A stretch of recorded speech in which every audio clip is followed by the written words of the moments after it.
What's up, man? It's your boy MoonDog38732 for the MoonDog38732 show on YouTube. Hey, man, don't forget about the .com and the podcast with me and my homie Tiffany DJ. Cuz, you know what I'm saying, right?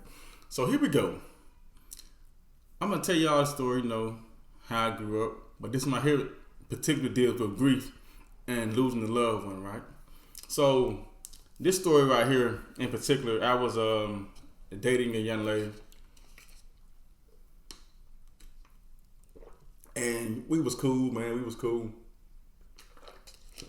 And we were really, really cool, man. Introduced to me her family. Me and her family was cool. Her mom and dad. Her mom and dad were cool with me and things like that. They even had a dog. You know what I'm saying? I need to call her dad today. Or text him and see how he doing.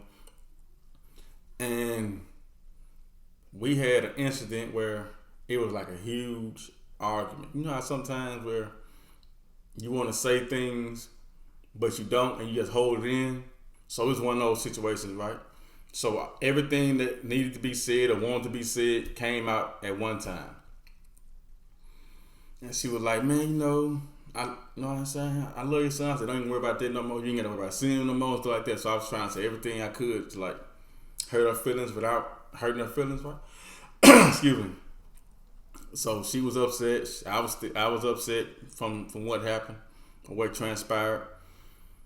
And she even called me one day and said, hey, do you think, would you mind if I date somebody else? I'm like, I don't care. And she even asked me, it was a guy that was over and he was talking to her and he was asking for a date. I'm like, all right, go ahead, you can date him. So me and you ain't together no more. And so she was really using that as a test to see what I would say. But I was done. So I'm done. So.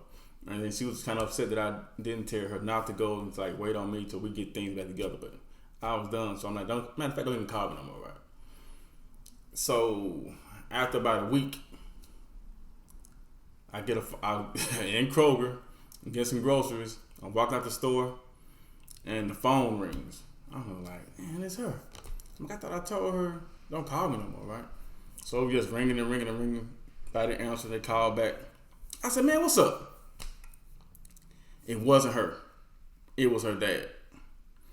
And her dad was like, hey, MoonDog, I want to tell you something that happened to my daughter. I'm like, okay, what she do now? You know what I'm saying? I'm like this, what she do now? Well, he said she died today. And she was in the hospital for about a week. So I'm thinking to myself, so right after I called her, she got sick, right? She had viral meningitis. Her dad said she had viral meningitis.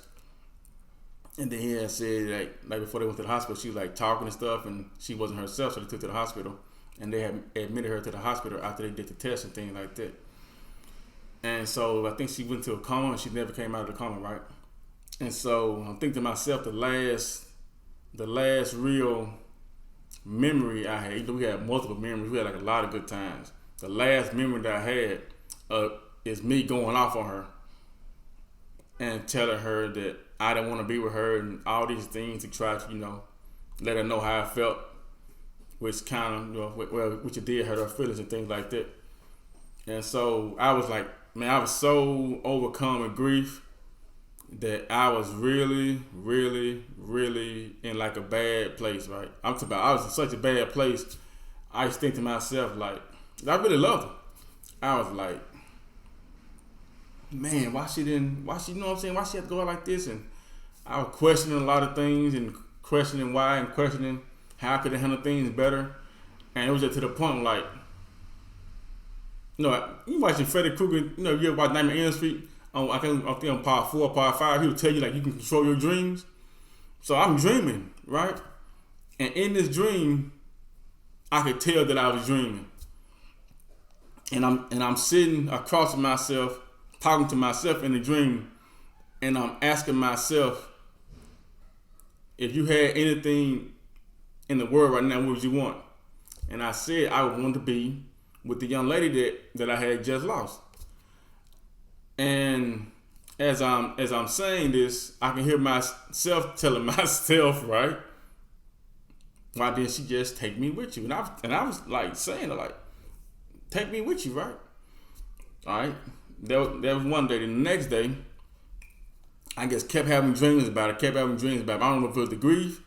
I don't know if it was the regret. I don't know if it was the love. I just kept having dreams about it. And then in my dream, I can hear me talking to her in the dream and saying, "Take me with you," right? So I'm in the bed laying down, sleeping, laying on my back. And as I'm saying, "Take me with you," I felt something tug on my arm as if though she was trying to come back to get me. And she was tugging on my arm, right? And as she was in my mind or in the dream, as she was doing this, I fell out the bed. Once again, did this really happen? Was this a physical manifestation of my grief?